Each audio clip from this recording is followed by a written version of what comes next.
This is my review of a 50mm lens by Yongnuo, which is a really versatile lens that I have in my kit. So today we are talking about this.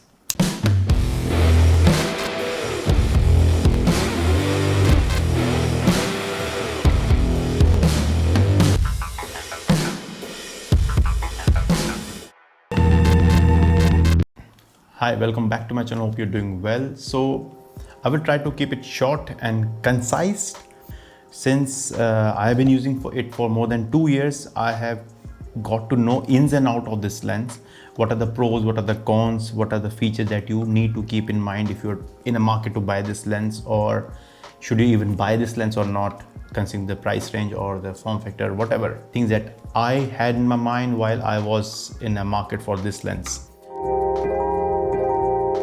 As you can see, it's really small. It can fit into your pocket. It's really easy to carry. It doesn't weigh that much. That's a really huge plus point if you're into a market and you want to buy something that is really light and you don't have to basically pull out the big lens in the market, or if you're trying to be more discreet.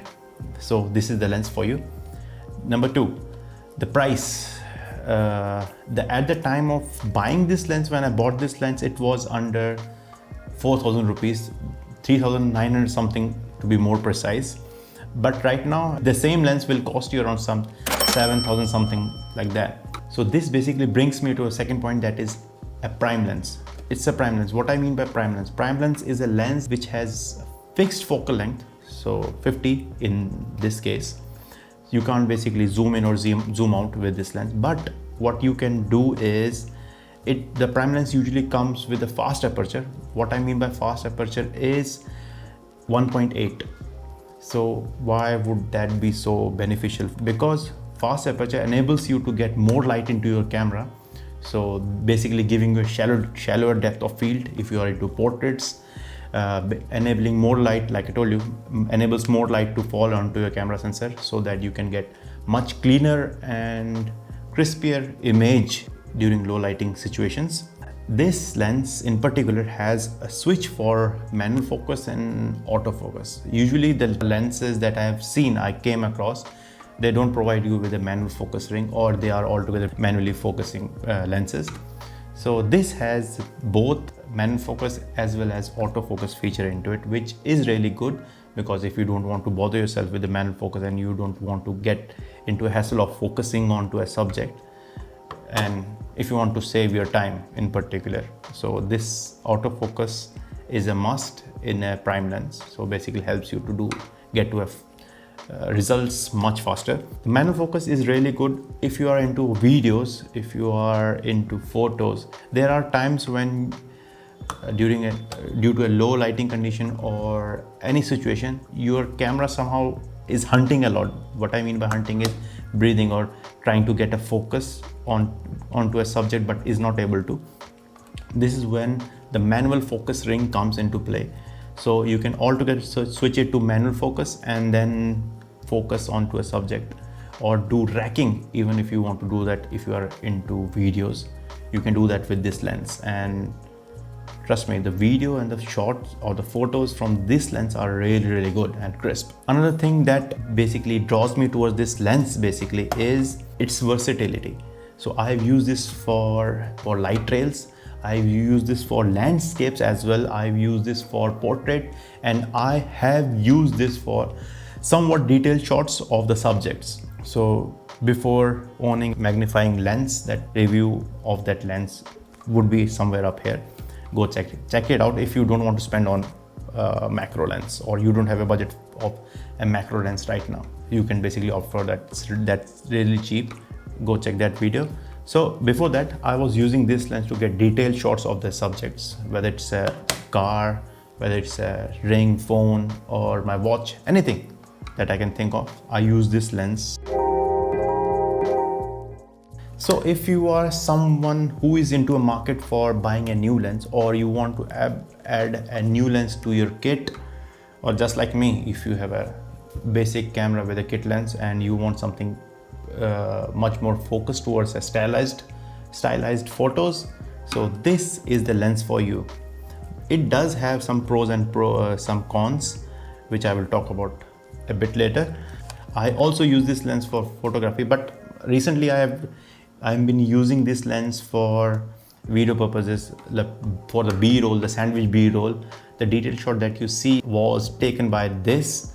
The shallow depth of field that it creates is really good. Recently I've used this same lens in a coffee B-roll that I made for the Beanly as my thanks to them.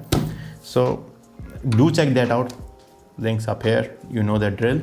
So it really comes in handy. All things said and done, there are certain things that you need to keep in your mind. Let's talk about the pros. Gives you a shallow depth of field. It's really good in low light. And since it's really good in low light, you don't have to crank up the ISO. Why cranking up the ISO is really bad? I have also done the video for that, link up here. So it's really cheap. Doesn't break your bank if you want to buy this lens, and plus having a prime lens, if you are new or if you are a veteran, you will end up buying the prime lens. So if you are in a market and you are looking for a lens that basically is really versatile, this is the prime lens that you need to get. You can start off with this since it's not that costly.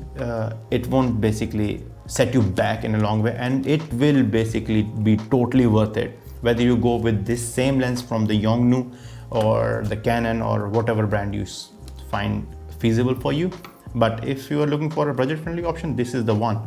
The cons of this lens is, since it's a really fast lens, but it's not that fast, so it takes time to focus. Sometimes it misses focus. So that's why I said the manual focus ring really comes in clutch. So those are the times when I use this manual focus rings. Like I told you, I basically use this lens more for videos right now. So certain shots that are really fast, this is not able to keep up with this. So that's why I use the manual focus ring, so it doesn't hunt or breathe that much. Another thing is it's loud. Whenever it's focusing, it's really loud. It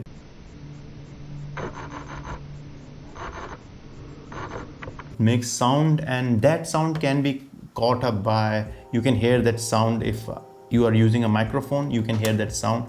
And that's not a big deal for me because most of the shots that I use this for are in my B-roll, and I usually end up removing the sound altogether, so that doesn't bother me. But if you are planning to use this and you will be keeping the sound, the sound might bother you.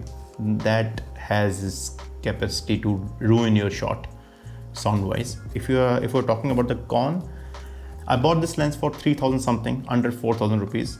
That's why I chose this. At that time, Canon was around 8,000 something. Right now, this same lens retails for 7,000 something, 7,900 something like that.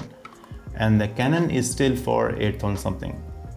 If it was me and I was buying this lens and the price were the same, this lens is far better than any other lens that you can buy in this price range. By price range, I mean the older price. Right now, I don't think the 1,000 rupees will make that much difference, but if it does, you have this option. This lens will basically give you a versatility of portrait lens as a video lens. You can also use this, like I told you, you can also use this for a landscapes. Since the 1.8 will give you a shallow depth of field, lovely bokeh, and will perform flawlessly in low lighting condition. You can also use it manually, like I told you. The ring is there, you can use it manually. So all in all, it's a really good lens, really budget friendly and compact, more importantly, and will pay every rupee that you spend on it. It's totally worth it. And after using it for more than 2 years, I still think this is the best lens that I have. Considering how much I have used it, I still don't feel the need of upgrading to 85mm lens, because this has covered such a wide range for me, photo wise and video wise. And yes, you will have to move your lazy ass around to get a proper shot, because you don't have the feature to zoom in. But I don't mind that, and that's practically really good. Basically keeps you active. So that's my review for this 50mm lens. All in all, really good lens. totally recommend this.